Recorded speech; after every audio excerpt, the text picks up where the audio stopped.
লালমনিরহাটের হাতীবান্ধায় নির্বাচনী প্রচারণা ও গণসংযোগ চলাকালে হিজাব খোলা নিয়ে বিএনপি জামায়াত সমর্থকদের মধ্যে সংঘর্ষের ঘটনা ঘটেছে বলে জানিয়েছেন জেলা প্রশাসক এইচ.এম. রাকিব হায়দার। রোববার বিকেলে ওই উপজেলার টংভাঙা ইউনিয়নের ২ নং ওয়ার্ড কাঁসাইটারি এলাকায় এই ঘটনা ঘটে। এতে উভয় পক্ষের ১৫ জন আহত হয়।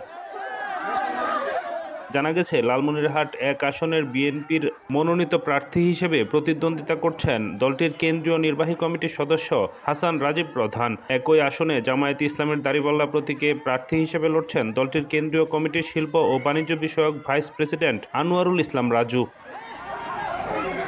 প্রত্যক্ষদর্শীরা জানায়, রোববার বিকেলে ওই এলাকায় নির্বাচনী প্রচারণা ও গণসংযোগ চলাকালে কথা কাটাকাটিতে জড়িয়ে পড়ে বিএনপি ও জামায়াতের নেতাকর্মীরা। খবর পেয়ে উভয় পক্ষের দলের নেতাকর্মীরা ছুটে আসে। শুরু হয় ধাওয়া পাল্টা ধাওয়া ও সংঘর্ষ।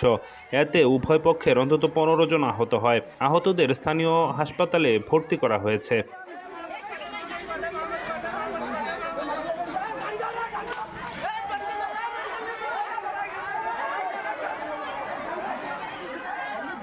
আপনারা দেখছেন জামাত বিএনপি কিন্তু সংঘর্ষ লেগে গেছে।